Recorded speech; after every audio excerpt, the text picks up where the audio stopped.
All of the food we eat and much of the clothing we wear comes from plants and animals that are raised on farms. Farms are different in type, in size, and even in name.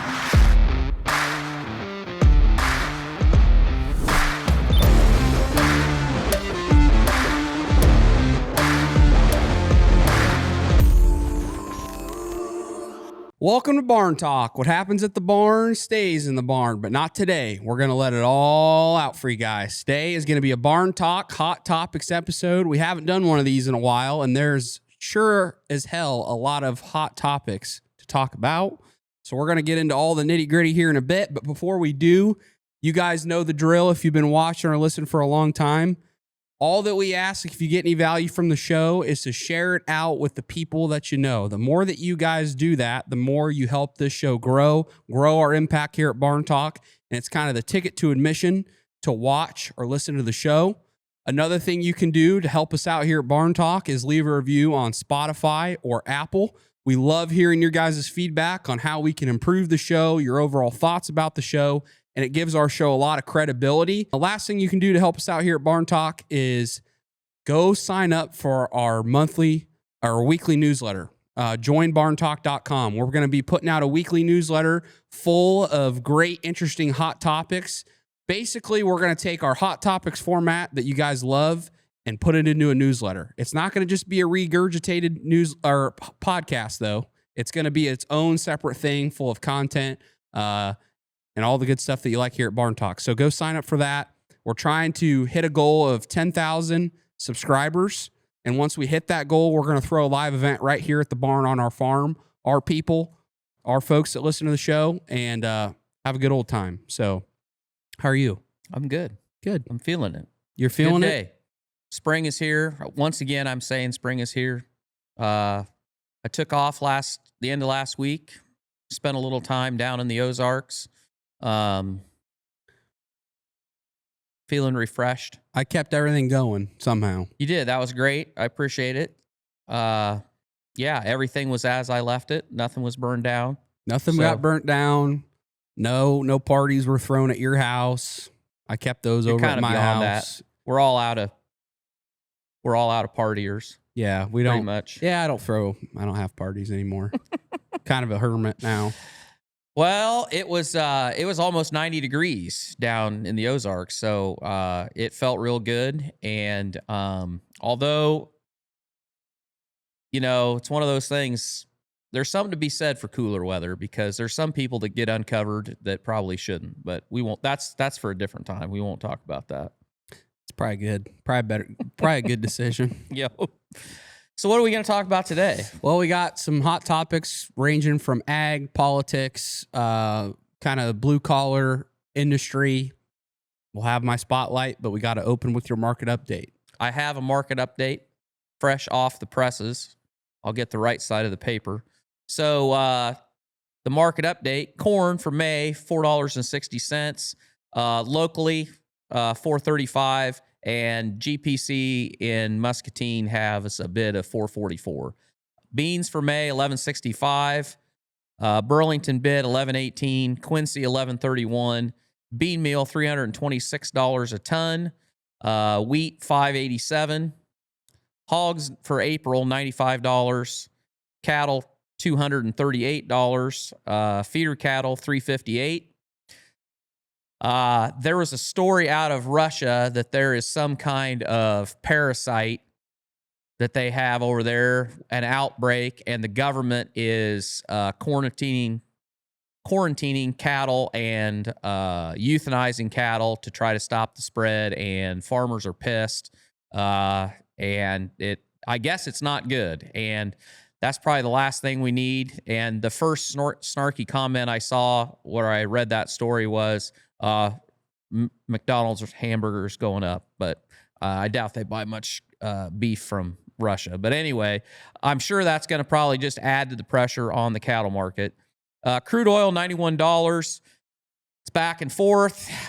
Trump says that they're about done, that they're in negotiations with the Iranians. I don't know who they're negotiating with because every time somebody pops up that takes the gavel, they they off them. So I don't know how it's that's probably going. it's probably some young kid now.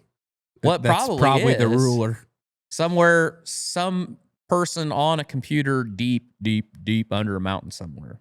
I don't know. Yeah. But anyway, so that's playing with everything. And that's really what's running the grain markets. The grain markets are running off the oil price. And that really is the driver of everything right now. I threw Tesla in there, $380, Bitcoin, $71,000. I could do an episode about Bitcoin one of these days because it's really surprising how it's reacted through all of this, which, there might be 5 people out there that find it interesting, but it's damn interesting to me. Gold, $4,400, silver, $62.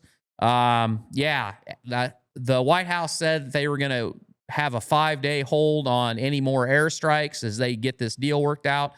And they're saying that, but then at the same time they're saying that, a marine amphibious assault ship arrived in the Middle East with I don't know how many thousand Marines on it that basically specialize in, taking over like that island that's off the coast of Iran where they load out all their oil. That would be a good spot for the Marines to land and take control of. And so I think Trump's definitely projecting that, here's the deal. Let's make a deal. And if you don't want to make a deal, then we'll ratchet it up the next step. The whole deal with the Strait of Hormuz, I don't know. I'm surprised we've played in that as long as we have without making the people that are actually getting the oil out of there kind of police it for them, because we don't really get any oil out of there. But anyway, all of that and a USDA cattle on feed report comes out Friday. So that'll have a factor in where the cattle market goes. All of these and more hot topics to come. This episode of the Market Update is sponsored by our good friends at Conterra. If you have questions about funding options for your agricultural enterprise, or you just want to get a second opinion, the boys at Conterra Ag would love to talk to you. Go to ConterraAg.com to learn more. And that's all I got. That was good. That was a lot I of good. almost took off and started going down a tangent.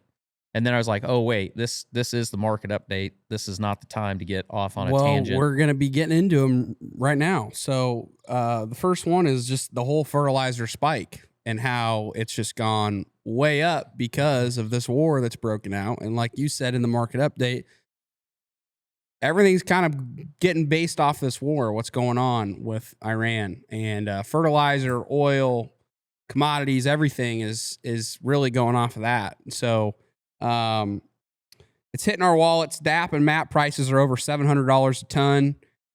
Urea is over $600 a ton. That's a 70% jump in 90 days for some products. This is pretty crazy, especially with spring planting coming around. I mean, it's kind of happening at a piss poor time.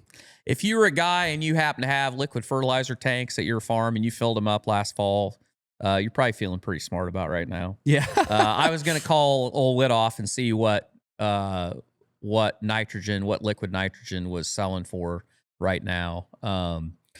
But it's just kind of a knee-jerk reaction. But it also, to your point, I mean, it's all kind of coming at once, because at the same time that you've seen this spike, you've seen the Senate investigate the fertilizer companies, and there's all these, allegations of price gouging, and then the Nutrien profit report that came out and got spread everywhere, where their profit was up like 225% or whatever. Their earnings, that all plays into it. And there is tariffs.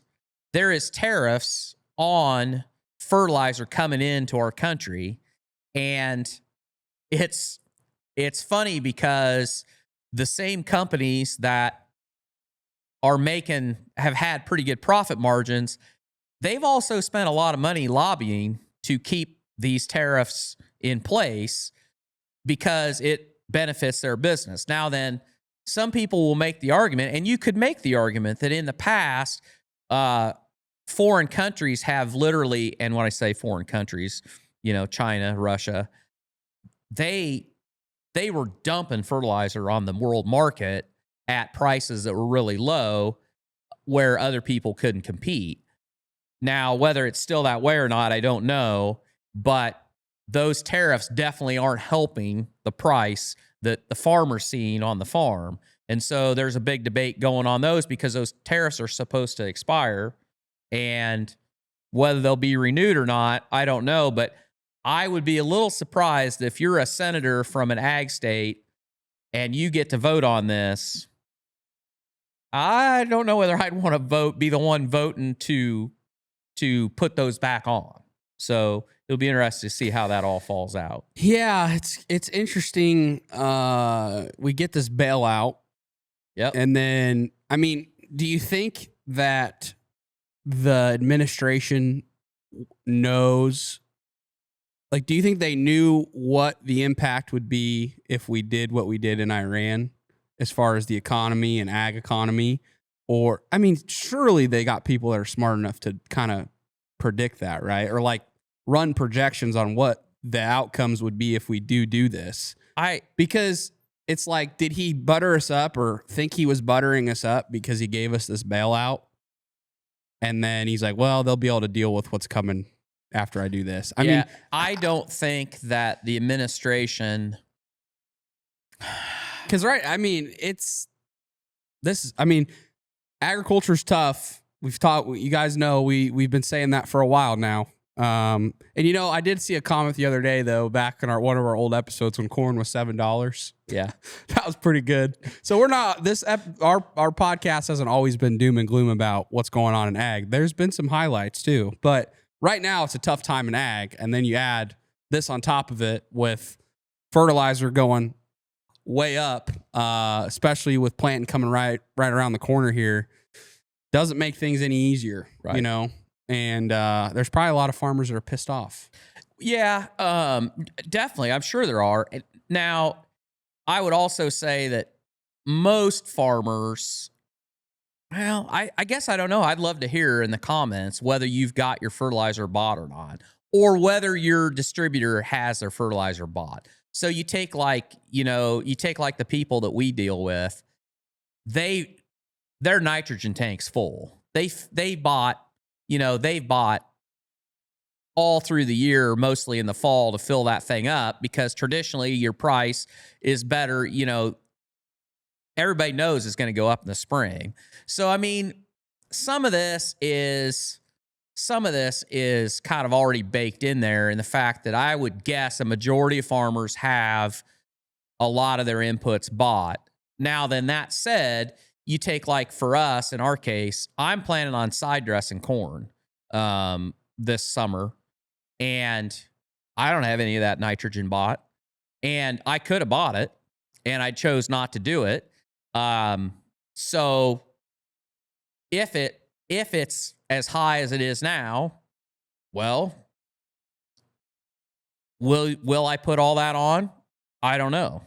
It'll be determined by what it looks like and what that looks like on my cash flow as far as a per field cost per acre.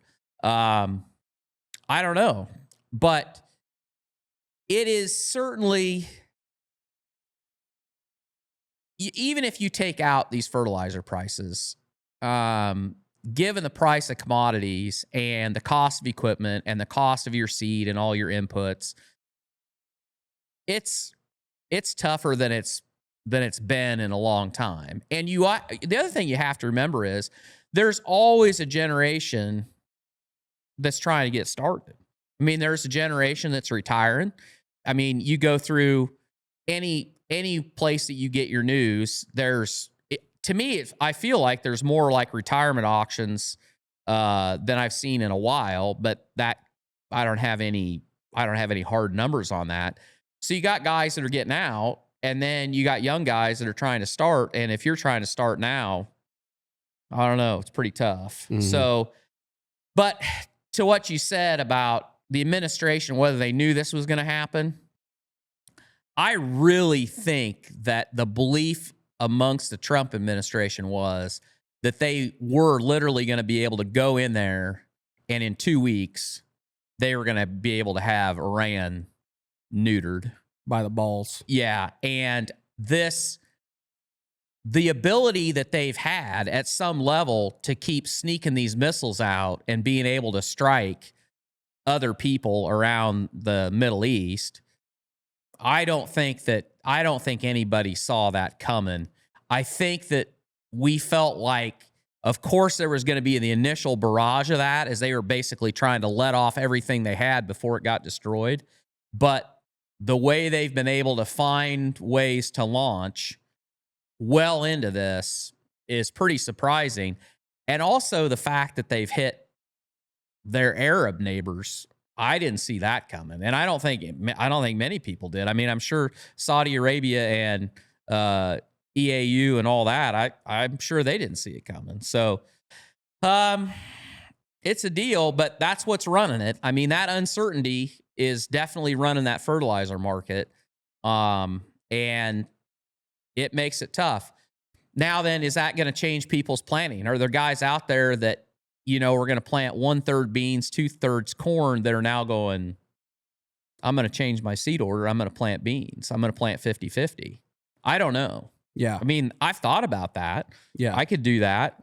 I don't know whether that'd be more profitable or not. Hey, thanks for sticking with us. Man, something I'm always thinking about is how we can get ahead of problems instead of always reacting to them on the farm. I mean, how much yield do we lose every year to issues we don't even see before it's too late? That's why what Landis is doing with Sky Scout is so interesting. They're using high-tech aerial imagery during the growing season, combined with real agronomic insights to help you spot crop stress before it's even visible to the ground. You're getting a heads up on issues on every single acre, which allows you to be proactive and protect your yield. It's all about making smarter decisions with better data. See how it can work on your farm by checking them out at landis.ag. Now, let's get back to the podcast. We talked about it a little bit with when we had David on about just our thoughts on the war and why we did it. And you had a really good just thought process on it as far as you think this is all because we're trying to basically hurt China because you keep the Russia-Ukraine war going. Russia continually gets weaker.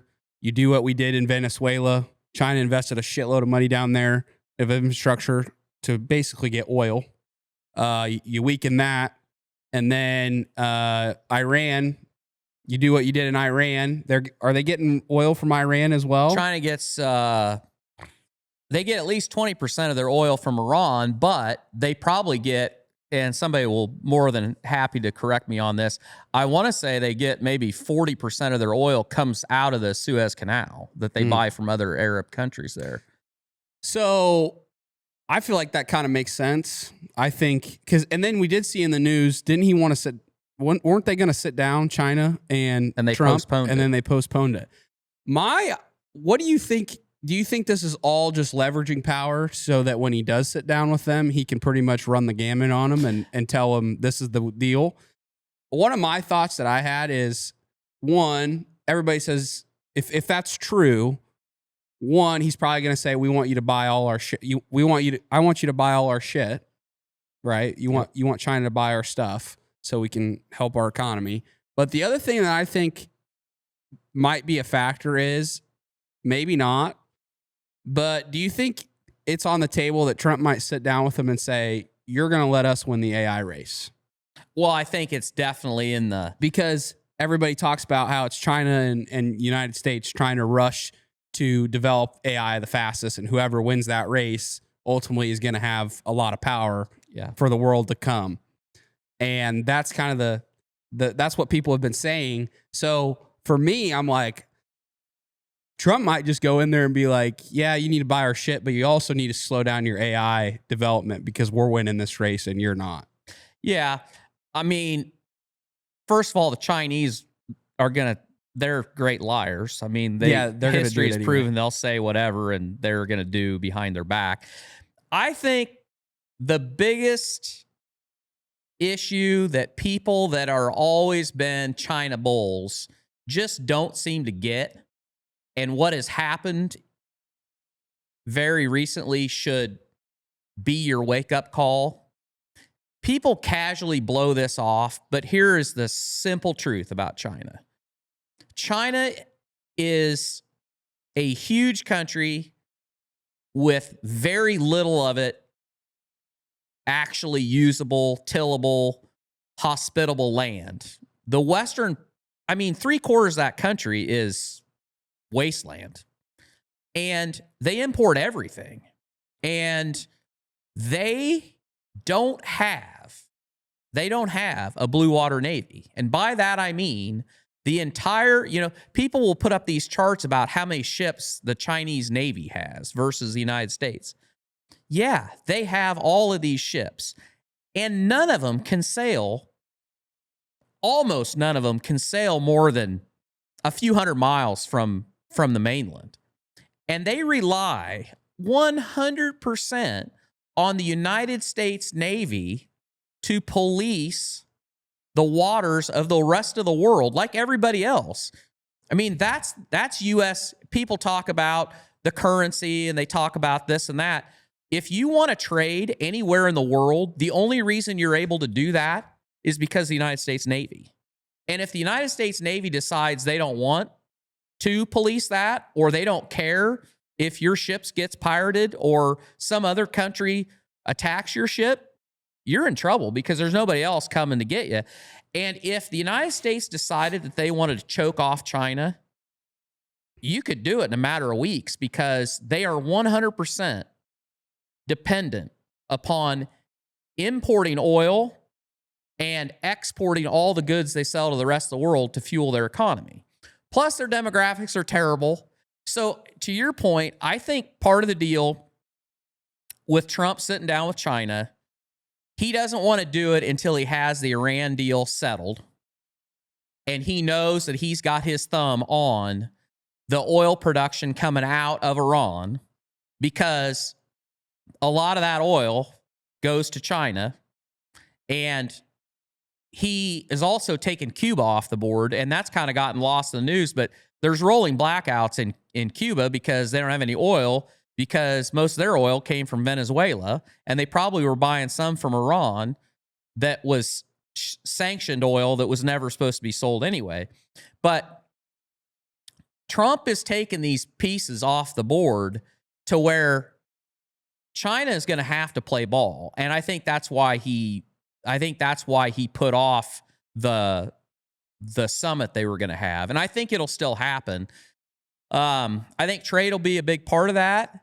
But people have to remember that China's economy is never going to come back as far as for all of these commodity groups. And I'm in a lot of these commodity groups. And they love to talk about exports to China. And the hog guys loved when China was buying pork like it was going out of style and buying beans, buying bean meal, buying corn. They will never get back to the level they were because their economy is never going to recover because their demographics are so bad that they are losing a generation of employable people to build out their infrastructure. And if your population is declining, you do not need an expanding infrastructure. It's retracting.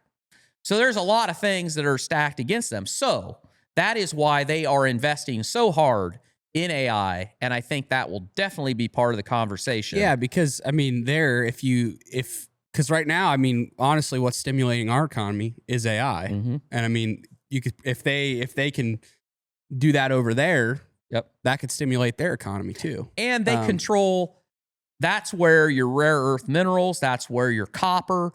That's where all of these basic processes, they control that. And that's why we're desperately trying so hard to onshore more of that back to the United States because we screwed up. We should have never let all of those industries go overseas. It made sense at the time because of just the basic economics of it.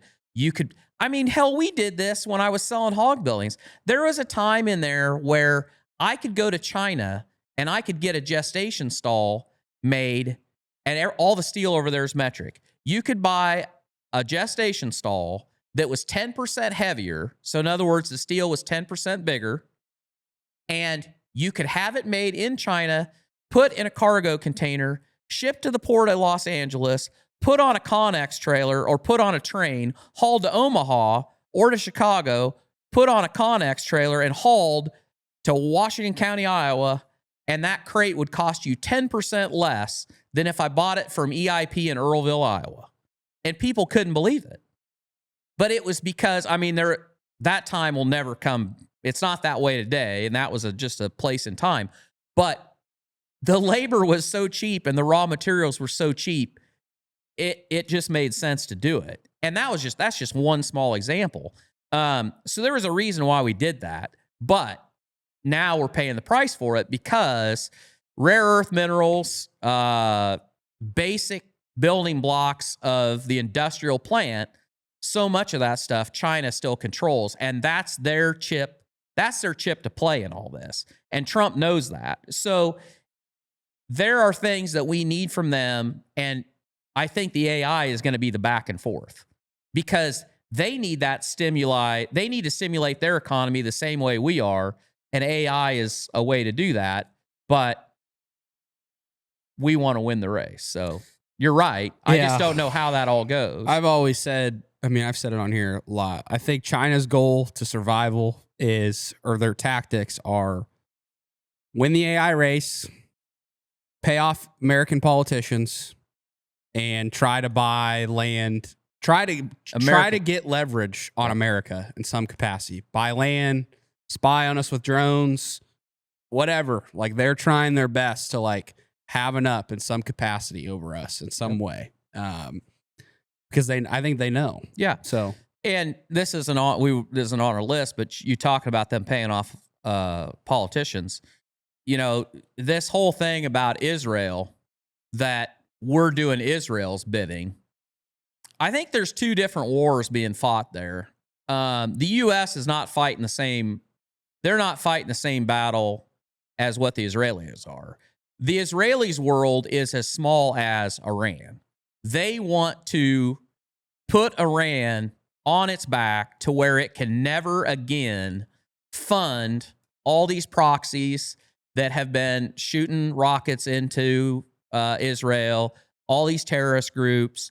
They don't want them to ever be able to have nuclear weapons. I mean, that is their singular focus.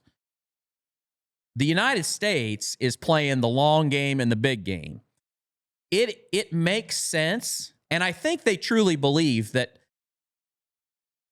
none of these news places should be trusted because they're spinning everything. If you listen to them, you know, they want to talk about how, you know, they almost want to play it like the United States, and they're going to say the Trump administration, but just the United States government, like they don't know what they're doing. Like, they don't know why they're there. Like, they didn't really have good intel that this was really a problem. Well, the Iranians they've been lying for 50 years. So for anybody to say that they weren't working on nukes, yeah, hell yes, they were working on nukes. They've been doing that since day one. And obviously there was enough intel there that they decided that they needed to move. And the Israelis were more than happy. I mean, if it was up to the Israelis, we would have done this clear back. We would have done this clear back during George Bush. I mean, they've been pushing for this forever. But the United States is playing the long game and the big game, and China is at the end of that, not Iran. Iran is an asset of China. They want to weaken them because it's the right time, because they did Venezuela. Cuba's in bad shape. Iran is on its back. Russia's on its back. Russia is losing an entire generation by its own doing by fighting this war in Ukraine. And so then you have China, and that's the long game. Yeah, I think that's something that we talked about. You know, there's a lot of people that think we went to war. We kicked this thing off with Iran because we're in bed with Israel. And Israel, you know, there's all these conspiracies of people saying Israel is actually controlling American politicians and all this shit.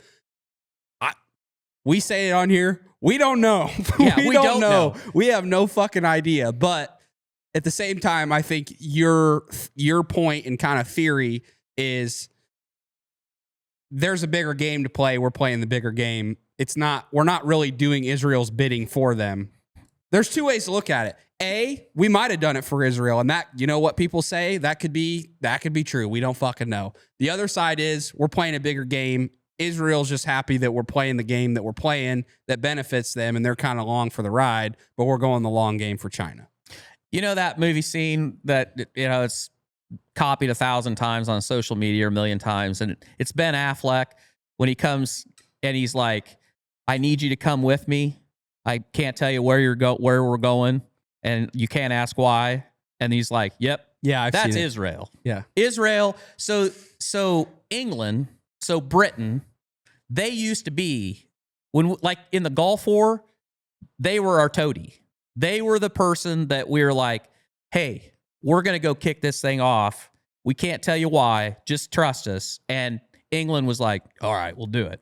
Well, we kind of lost them because they've become wussified, and they've kind of lost their identity. But Israel, if it's anything, and really, I think it's anything anywhere in the world, if we asked them, hey, you need to help us, the Israelis would do it. Now, granted, they think they're going to get something back for it.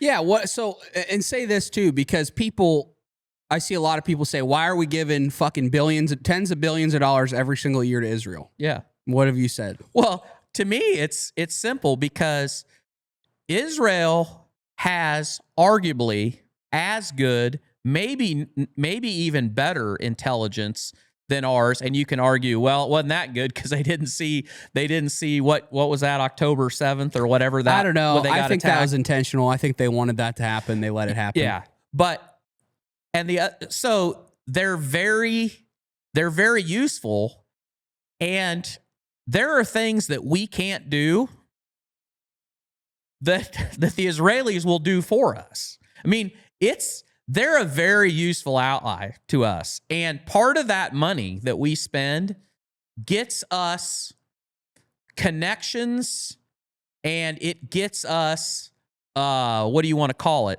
It gets us plausible deniability. It gets us a shadow where there are things that the Israelis do around the world, that Mossad does around the world, that we don't even know about, that money buys. And that's the dirty part of government and whatever. And I'm not going to give you like conspiracy theory about it. I think it's just basic politics and money. We have a lot of shared interests in the fact that we have a lot of the same enemies, and they give us plausible deniability.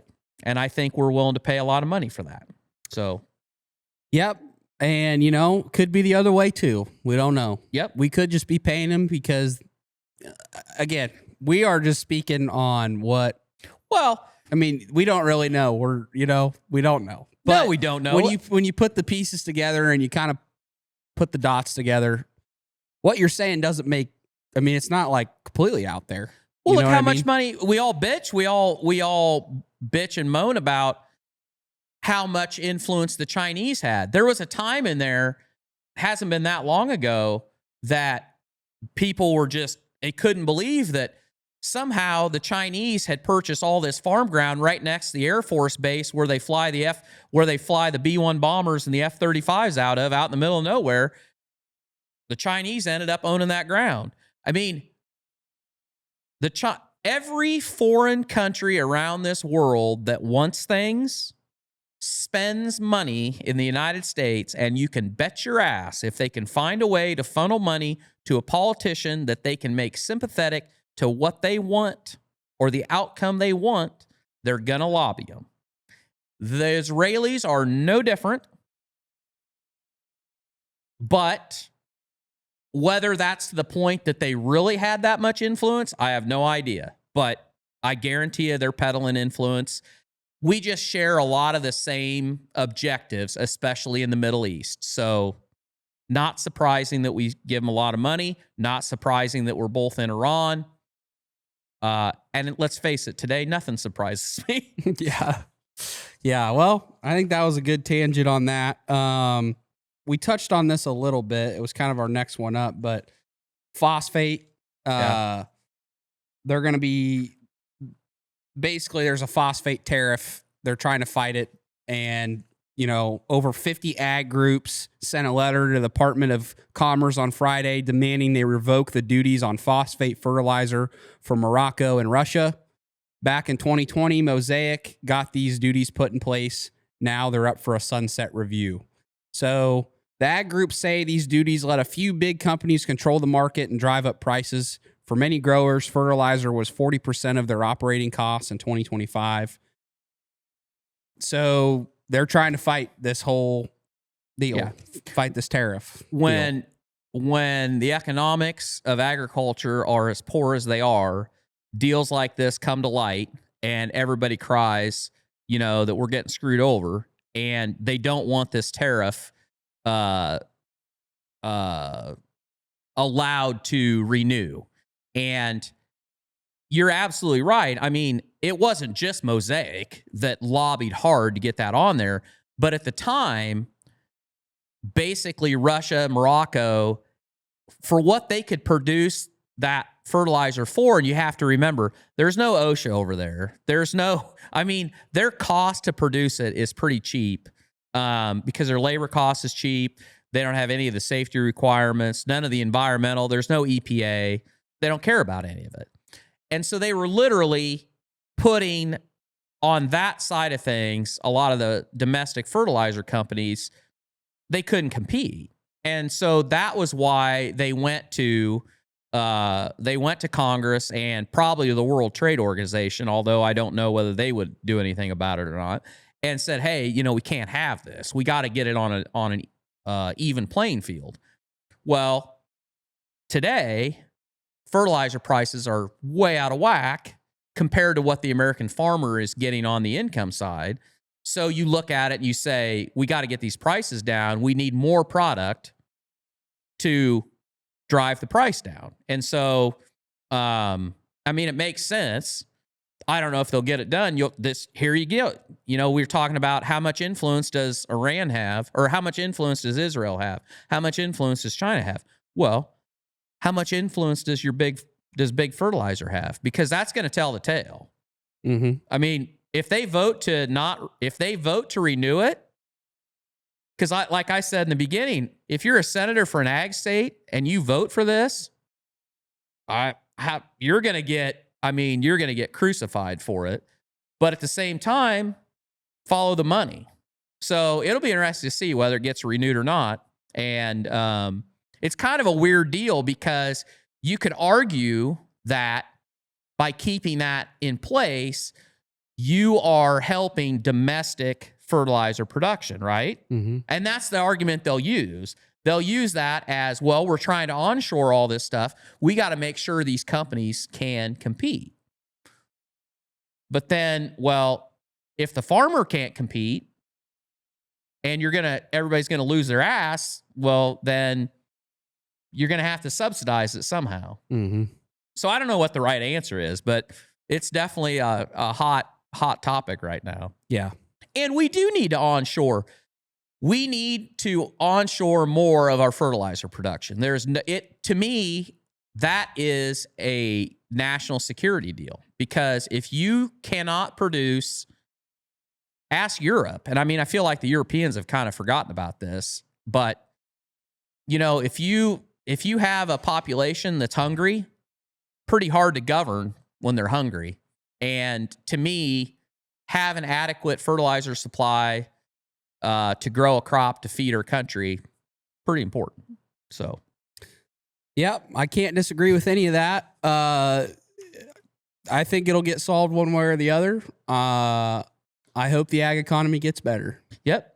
And if you are going to increase fertilizer production in the United States, you need a bunch of plumbers, electrician, construction workers, which, see that? I set it right up for you. You did. Next hot topic up is the trades are winning and nobody told rural kids. So, we talk about this a lot, but I went and got some some data on this. So a new report shows demand for robotics technicians is up 107%. HVAC engineers are up 67%. Construction roles are up 30% since 2022. Electricians working on AI data centers are making $240,000 to $280,000 a year under age 30 with zero college debt. That's crazy. I don't know.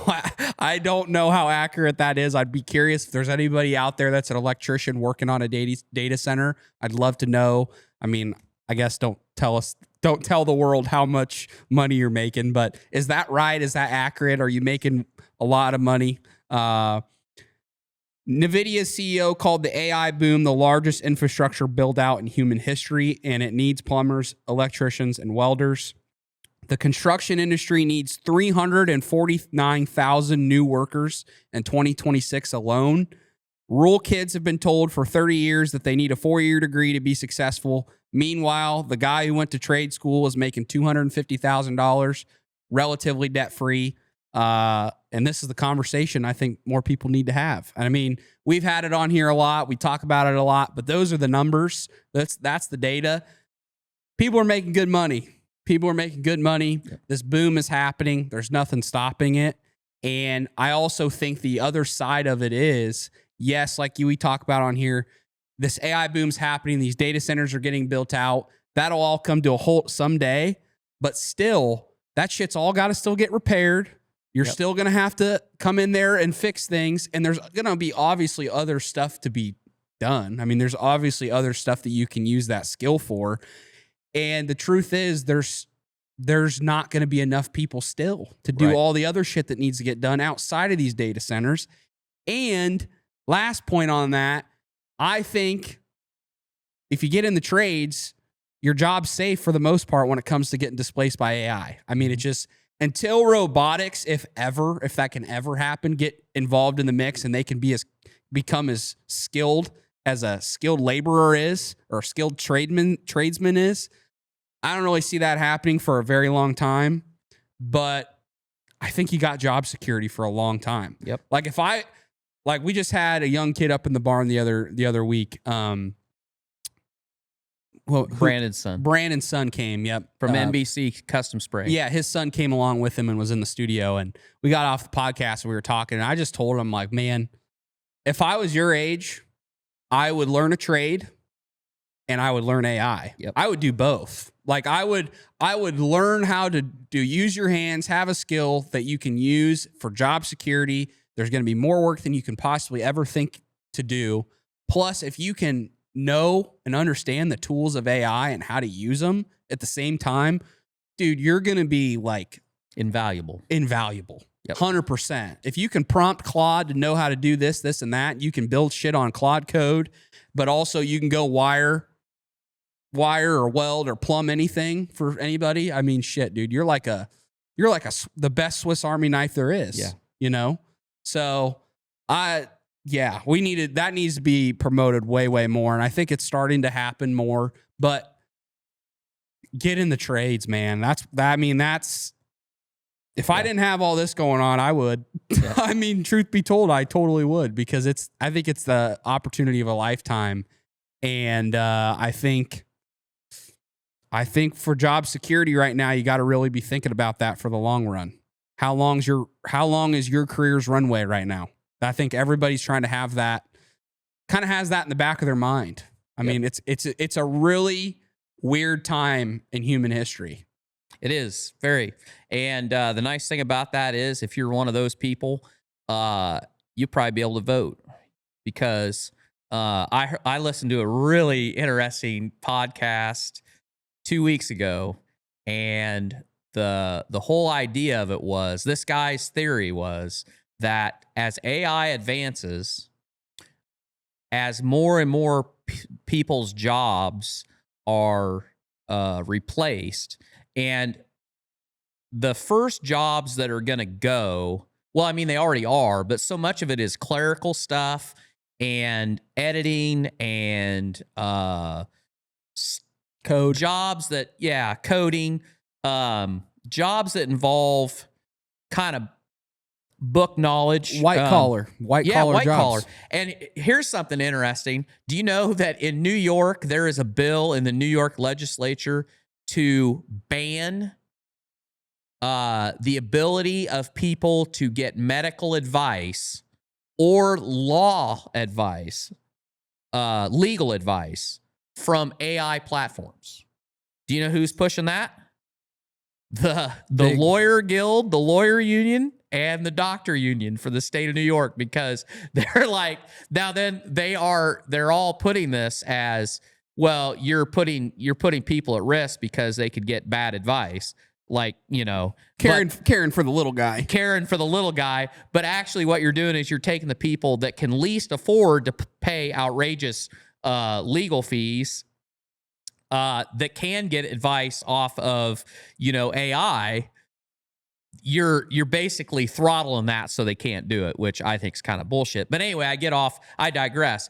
The whole point of this conversation was that they think that a very possible outcome is that as you get this huge productivity boom from AI and you have all these displaced people, there is going to be this push for universal basic income.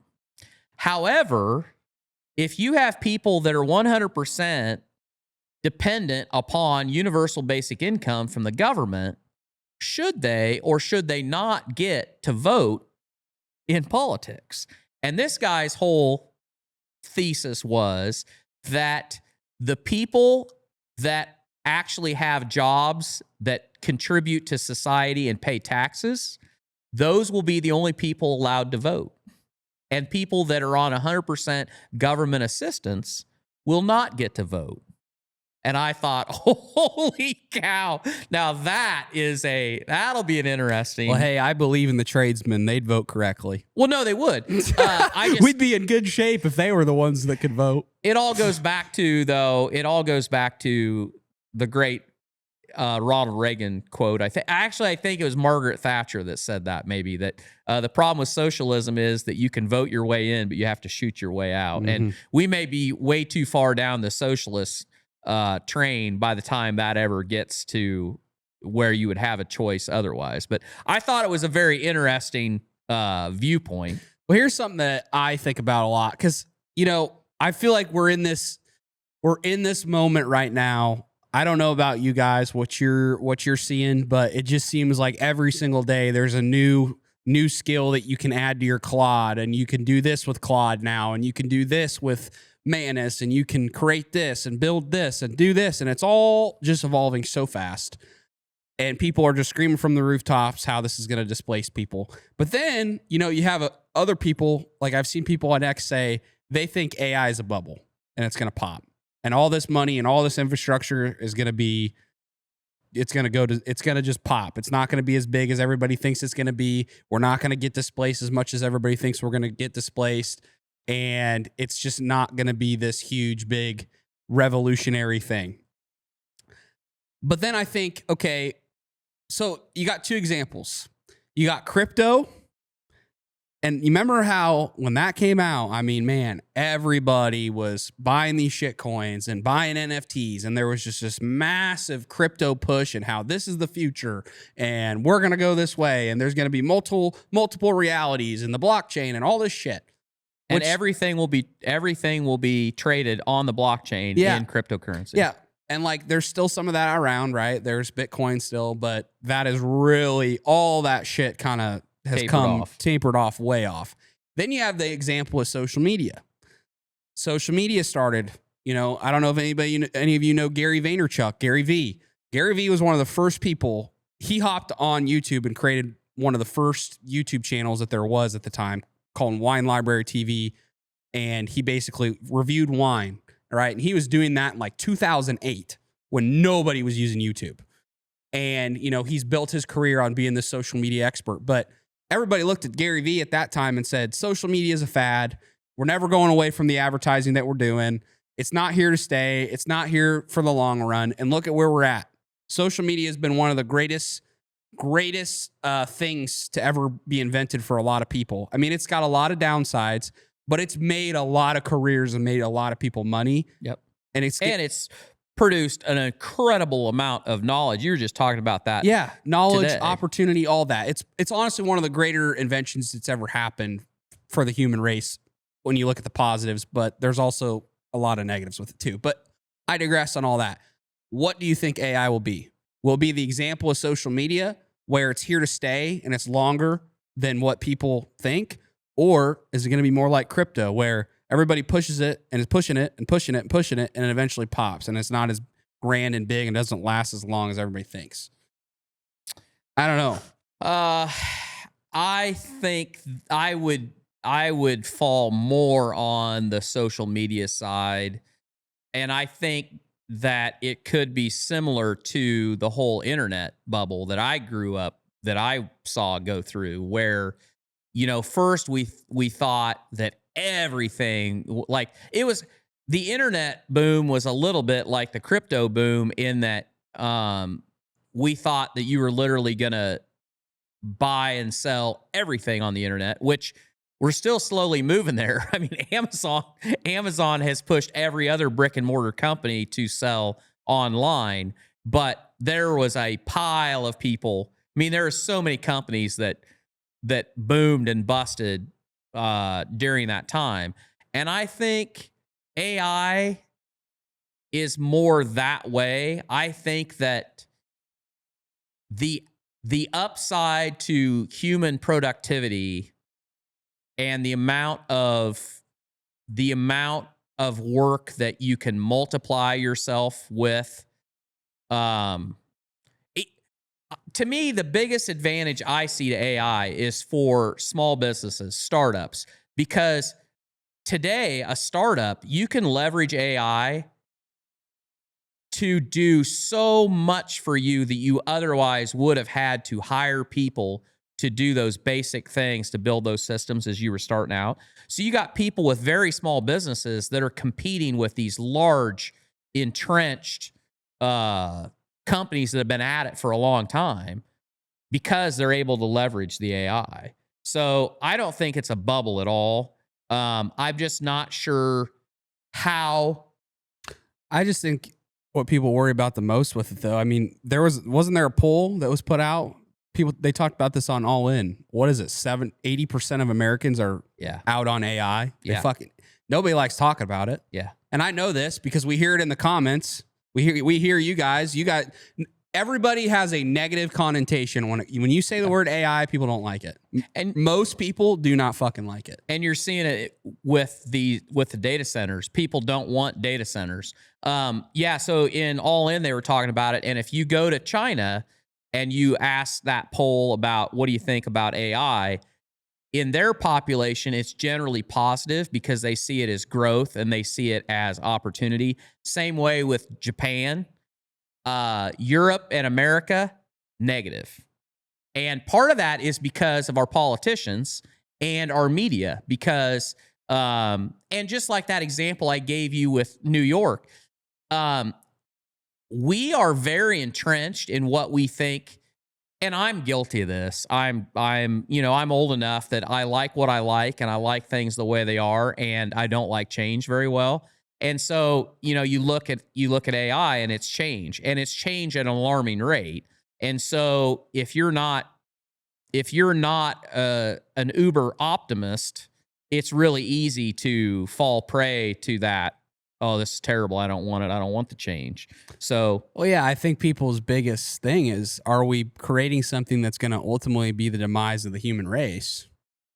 You know what I mean? Or in our thriving of human beings. I mean, if there's anything that'll pop the bubble, if there's anything that could pop the AI bubble, it's a human revolt. I mean, it's a human revolution of, we're shutting this fucking thing down. We don't want this shit. Yeah. I mean, honestly, I don't know. I wanted to throw that thought out there because it's very interesting to me. It would be interesting to see what you guys think on that. Do you think it leans more towards the internet and social media and it's here to stay?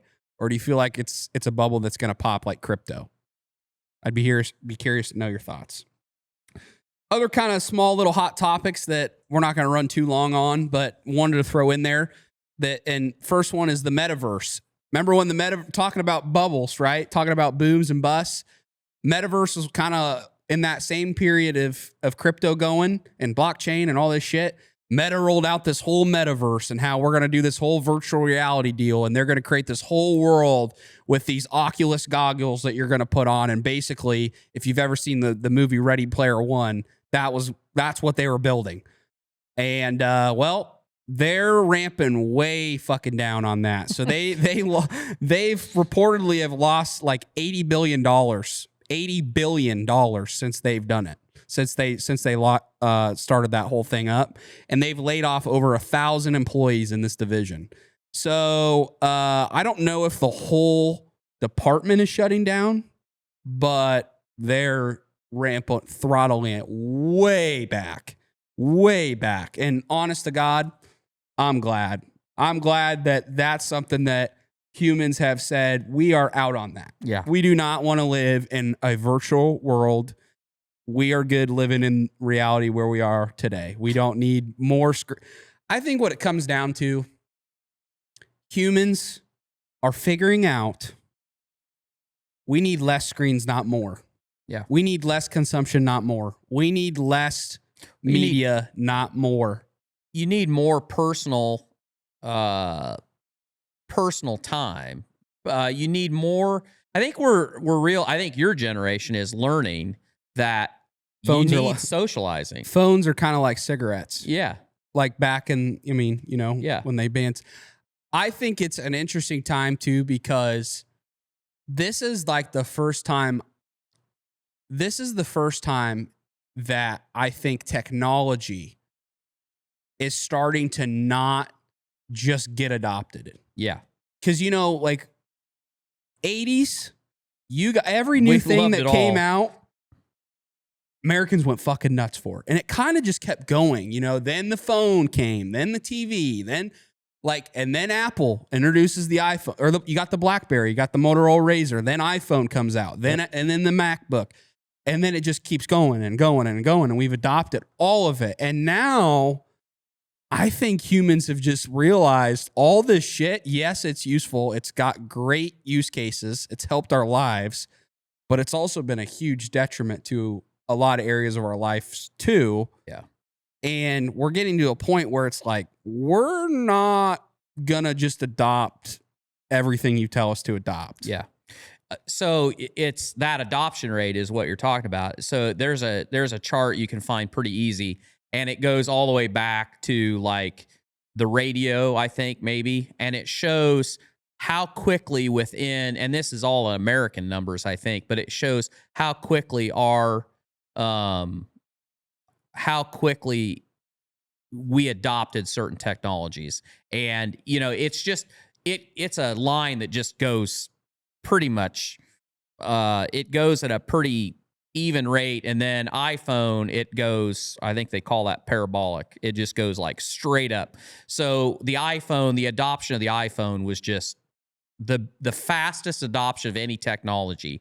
And then I think we thought that was just going to keep, so each new technology was going to be adopted even faster. And the metaverse was one of those things. I think part of what happened with the metaverse is that the rate of AI giving people way more free time didn't ramp up, has not ramped up as fast as what the metaverse technology.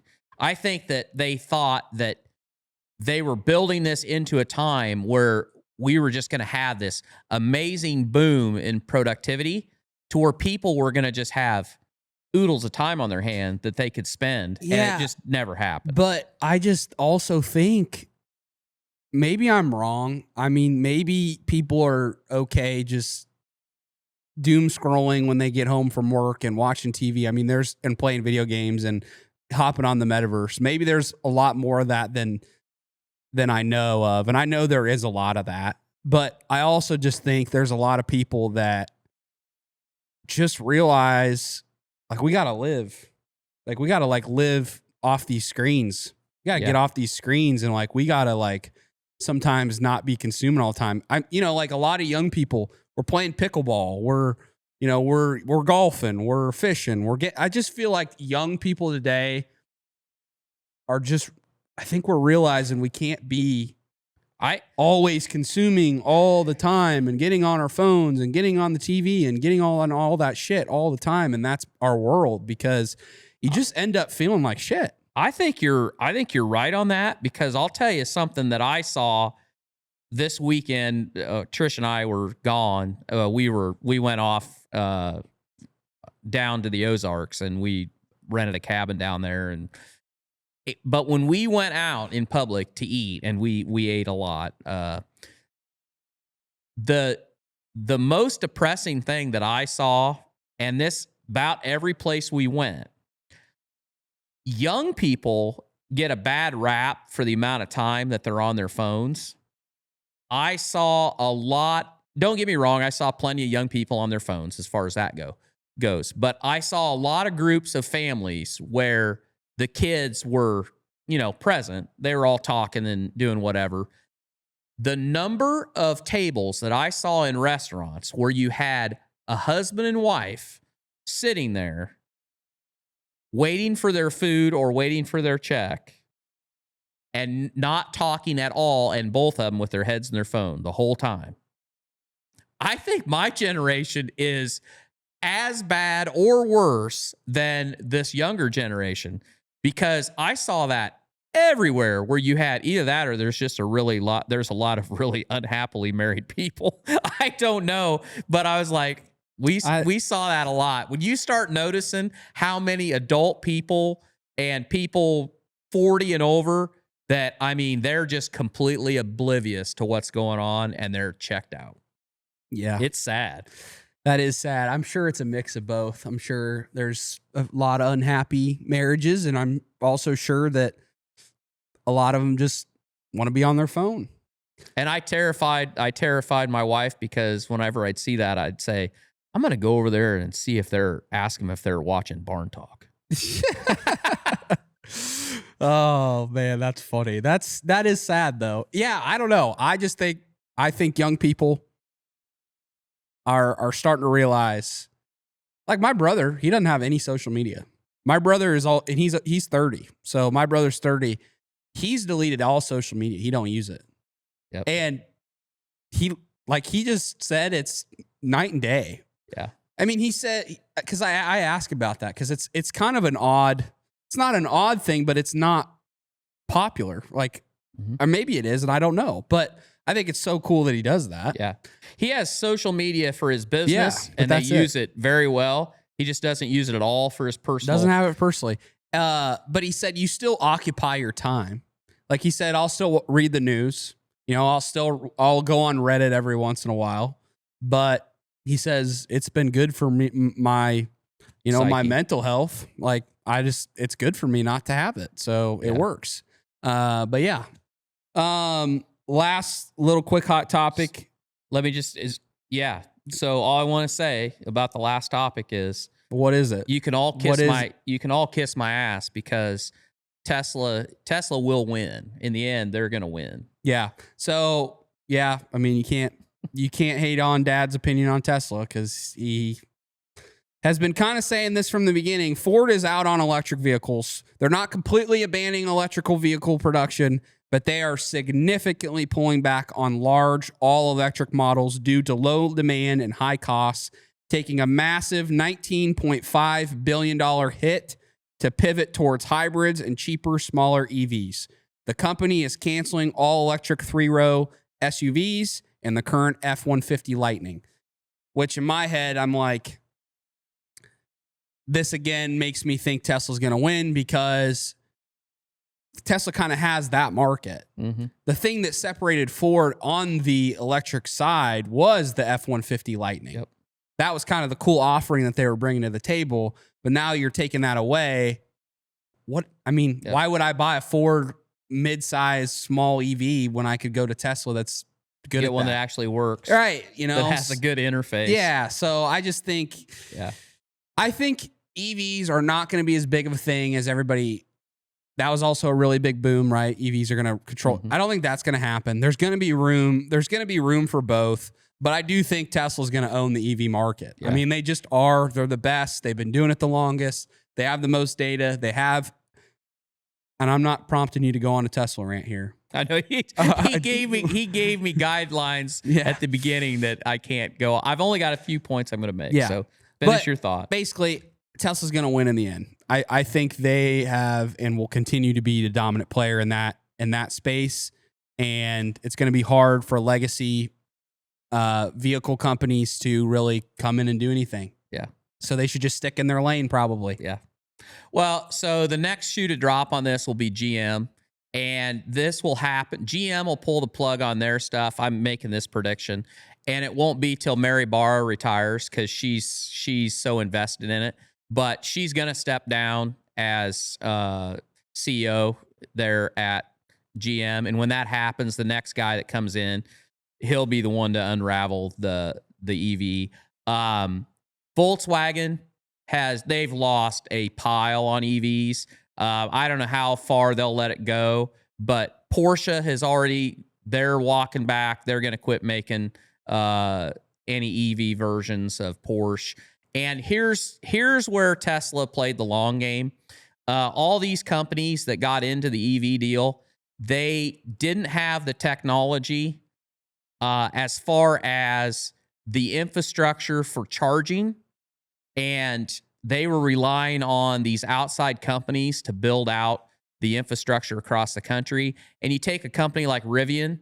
I love Rivian. I went to the teaser deal in New York City when they rolled out the Rivian, and I wanted one. I, for a long time, wanted one. The problem they've got is their software is not great, and you can go on and see many people that have bought them, and then they try to do a cross-country drive using their map technology and their charging infrastructure, and it's not good. And I mean, Tesla made the decision. They own the charging network. It's their chargers. It's their software. It's all proprietary. And you're seeing these companies. Did you see that Ford is going to pull Apple CarPlay and what's the other one? If you don't have Apple CarPlay, you have iHeart. I don't know. It's Amazon. It's the other version. You're either Apple or you're Android CarPlay. They're pulling both of them out of there unless you pay for them, I think, is their deal. Tesla, their technology is so much better. And the last thing I'll say about it is, I honestly think that it's only a limited amount of time that Tesla is going to keep making the Model 3 and the Model Y. They're phasing out the Model S and the Model X. And I don't know about Cybertruck, but they're all in on the Cybercab, and they're full self-driving. And I think that I think the day will come that they may give up on selling the individual cars to people, because I think they may put Uber out of business, where if you go to any large city, all the taxis are going to be Teslas, and they're going to own it. They're going to own it from top to bottom. So you're going to reserve it. You're going to reserve it through their software, their app. It's going to be their cars. They're going to own the cars. They're going to own the software. And the amount of money that they could make off of that alone is insane. But I think Elon's long game is now the robot. I think the robot is where they're going to spend the profit, and the cars have just been kind of a stepping stone to that. That's what I think. But in the EV business, they're going to be the only player until they choose not to be in it. Look at that. That wasn't too bad. That wasn't too bad. It was only a few minutes. Yep, that was good. One more thing. We've added a new segment, and it's called the Sawyer Spotlight. And we should have like an actual spotlight, or maybe like a disco ball or something. Just come from the ceiling. Our large barn ceiling, just come all the way down. Yep. Yep. Or we could lift your chair up. Yep. Like you're Celine Dion or something, you know? That'd be pretty Yep. cool. We'll work on that. You drop the prints and make it happen, and I'll just enjoy it. Like, share, subscribe, and sign up for the newsletter because every penny helps get us to the hydraulic chair. Yep. So what do you think, Sawyer? What's the So spotlight? my first thing on the Sawyer Spotlight is my favorite thing that I consumed this month. So I started reading a book called The Sweaty Startup by Nick Huber. And in there, he talks about the blue ocean strategy and the red ocean strategy. And the blue ocean strategy is a book written by two of these entrepreneurs. And basically, the blue ocean strategy says that the path to success involves creating a new market where competition does not exist and is therefore irrelevant. The authors of this book think by doing this, you'll be able to expand your offerings and own all of the market share in your industry because you've come up with this super innovative idea. And I feel like that's what we get pushed a lot as business owners, entrepreneurs, creatives. You need to come up with this revolutionary, innovative idea. The Shark Tank people of the world, right? Everybody that goes on Shark Tank invented this thing, invented this widget or made this thing, and it's this thing that's never been done before. And Nick argues with that point and says, you should instead focus on the red ocean strategy, where you can study the market, you can choose the opportunities you want to pursue, you can assess the way things are done and figure out if you can compete or have a competitive advantage of some kind. You can learn from competition. The truth is, a lot of companies are horrible at answering the phone and doing what they say they're going to do. Many don't have a website. Many use a fax machine in their offices still and make millions of dollars of profit every single year doing it this way. The competition is weak in today's world. And the example he also threw in there was call around in your city, in your town, call around home builders and ask them to build you a deck. How many of them are going to answer the phone? How many of them are going to say you're 2 years out before we can get to you? Or how many of them got a website? How many of them use AI? How many of them use software? How many of them are up with the times of how they can use all of these tools to their advantage? How many of them have a social media account?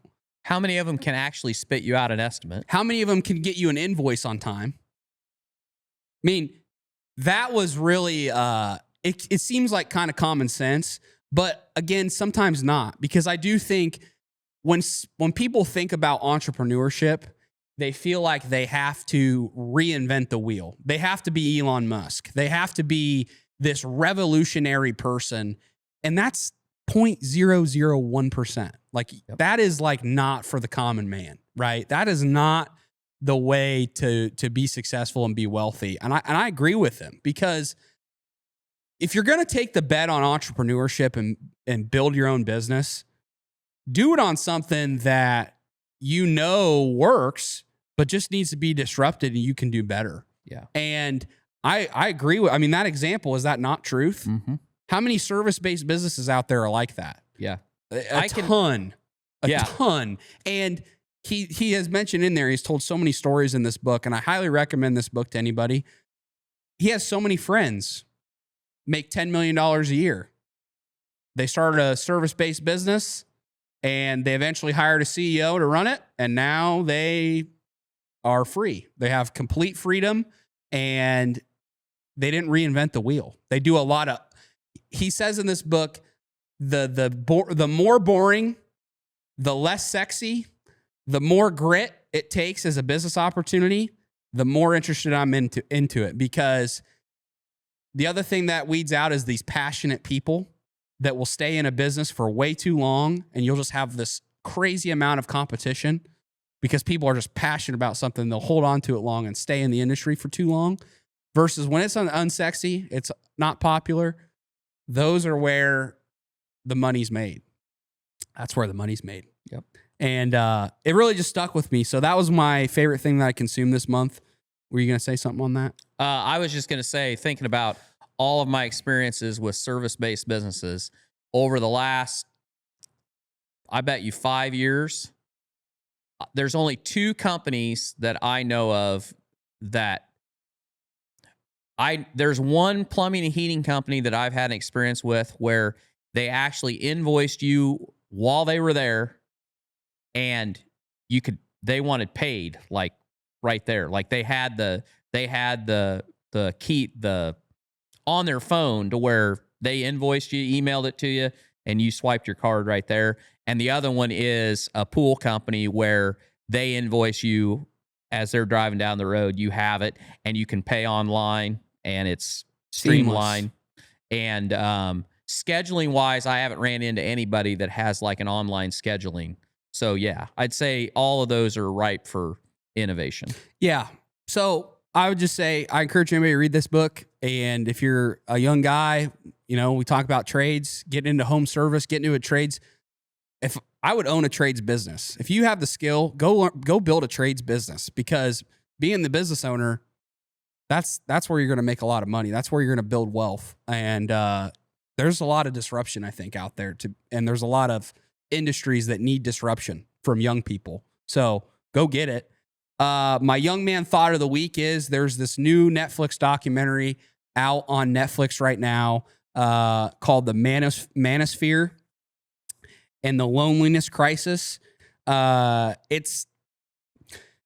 would say with any documentary, depending on who is the guy that made the documentary, there's biases. When you get on a documentary about food and it's made by somebody that hates animal agriculture, obviously you know how it's going to be painted. This guy, he's a liberal. I mean, you can just tell he's a liberal, but I do think there is some kind of eye-opening moments in this documentary. Basically, he goes around and spends the day with all these big-time toxic masculinity influencers like Justin Waller, the Andrew Tate type of guys, right? Sneeko is a big streamer. I don't know if any of you guys know who these people are. Basically, these guys that are like extreme on the masculinity, I guess, opinion train.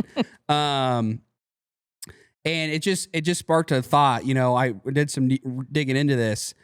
A 2025 report found that 2/3 of young men regularly engage with masculinity influences online. Why are so many young men drawn to these online figures? Is it because they're not getting guidance from anywhere else? What does it mean to be a man in 2026? And who is defining that? I think there's some really good sources of some masculine figures, but I think there's also some people that go way too far with it. Yep. It's really hard, I think, in this world today to know what's good advice on how to be a man and what's not, because there's this very thin line where you can get too far on the toxic masculinity train. Yep. I hate that word. I hate that term, because I think being a man and being masculine is what we're meant to do. But when you can go too far with it. You can go way too far with it. There's these guys that want wives, but then they can go and cheat on their wives, and that's just the way it is, right? That's way crazy. That's way out there. And these are the guys that are talking to our youth, and that's a scary thought. So I think there's a middle ground to be had. Well, there's a middle ground to be had. And it's the same way with the feminine movement. There's a lot of women that go way far on hate men. Men are useless. You don't need men. Yep. And there's a middle ground there too, where we need to stop listening to this crazy toxic shit and kind of get back to the middle. And I think that's the same way on the masculine side too. Well, at the end of the day, the best role model a young man can have is a father that's engaged, and it really is about quality time. And by quality time, I mean like doing things together and being an example. And if a kid grows up and has that, not only a son, but a daughter, if a daughter has an example of a father that treats their mother with respect and, doesn't belittle doesn't belittle them, and is just honest and honorable in their dealings. That's the best role model you can have. And I think that young parents are overwhelmed, and it seems like too much sometimes. And we've had enough young men on this podcast that I think I'm pretty safe in saying this. The pressure that young parents put on themselves to give children these experiences and to have all this stuff is so misplaced, because most young people that we've ever come in contact, when you ask them about the challenging times that their parents went through, if we know that the parents went through a challenging time, the kids have no recollection of it. They don't know anything about it. All they know is the experience they had, and basically, that their parents were there for them and they had quality time with them. They didn't know that they didn't have the latest and greatest, and they didn't get to go to all these places or all that. So, I mean, that's society. Society is nothing but consumerism. Like, your kids should have this, your kids should do this. You got to have them in everything. They got to have these shoes. They got to have trips to Disneyland. They don't need any of that. They need somebody to read a book to them. They need somebody to teach them how to tie their shoes. They need somebody to teach them how to ride a bike. However crappy that bike is, they don't care. They just need the time. Mm-hmm. And if we can get back to that, I think the rest of it will take care of itself. And then, they're not looking for that online influencer that might or might not have the same values that you would hope that. I would challenge that a little bit. I mean, I think that is 1,000,000% right. But I mean, I had a good dad, and I still have consumed that kind of content. Not crazy outlandish. But you had a frame of reference. Yeah, I had a frame of reference to kind of filter it. Filter it. That's exactly right. If you don't have the filter, it's hard to filter it. Right. And you might take those ideas and really apply them to your life. Like, I think the what you can really, if you're not careful and run that through a filter, what can happen is you can really start to look down on women. Mm-hmm. You can start to really have this dog eat dog world, which it is that to a certain extent, but you can almost become heartless. Yeah. And not have much, like, it's all performative based. Like, your whole identity as a man is to just be all about performance. It's all about what you create, what you consume, how you look, all that shit. And that's a very slippery slope, because if that's what you're classifying yourself as, and it's all based on those things, there's not really a lot inside internally that I don't think you're going to feel full as a man, because I think you got to have, yes, it's important to provide. Yes, it's important to go out and get yours. And yes, it's a black and white world to a certain extent, right? Like, yeah, you do have to produce as a man. You're not going to be given shit, right? You got to go out and get it.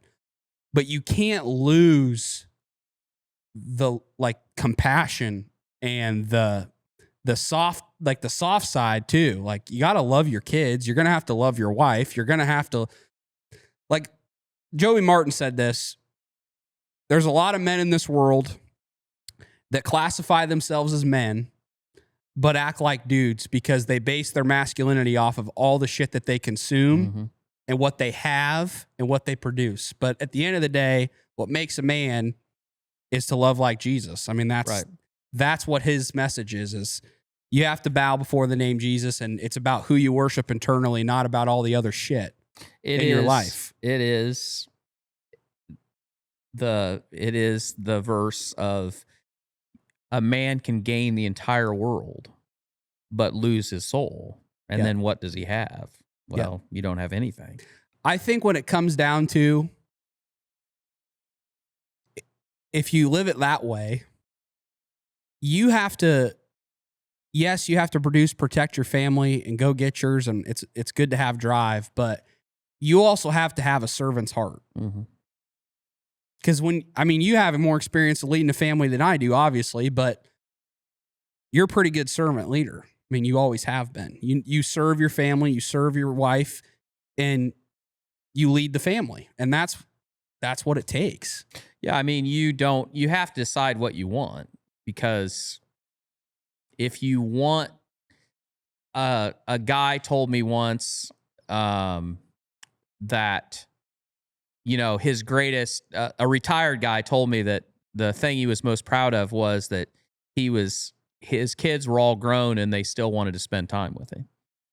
He said he's got a lot of friends that have made way more money than he has and raised a family, and their kids don't want to be around him.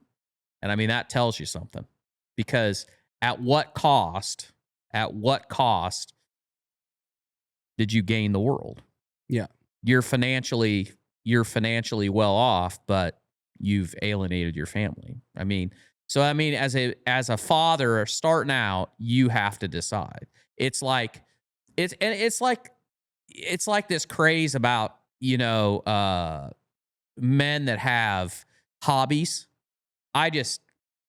That's bullshit. If you're I know that's as unpopular, but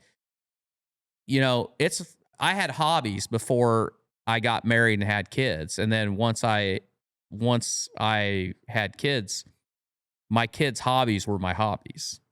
I mean, that I wasn't a child, I was somebody's father. And men, I mean, you can have a hobby, but you really have to put that in check. And like the men's group that I go to, the guy that started that, he has a great line. He doesn't speak up there very often, but one of his things he'll tell you is that his porn had horns, because he didn't have a problem with pornography. He had a problem with hunting. That was his addiction. That was his hobby turned into an addiction. And he realized that was taking time from his kids and from his wife and everything else. And, I think that the best advice I can give to young men that are starting a family is that family, that's your hobby. Your hobby is to guide them for the next however many years to make them good humans. And that means that, you can have a hobby, but that takes second. That's the back burner compared to what your kids need. And, what your kids can be the same way. I mean, they can get as a society, we get way too addicted to all of this stuff to fill the void. And hobbies are one of those things, and we won't get into that. But anyway, yeah, I mean, your family should be your hobby. Yeah. Last thing that I think that toxic masculinity, those guys will instill in you is just selfishness. Yeah.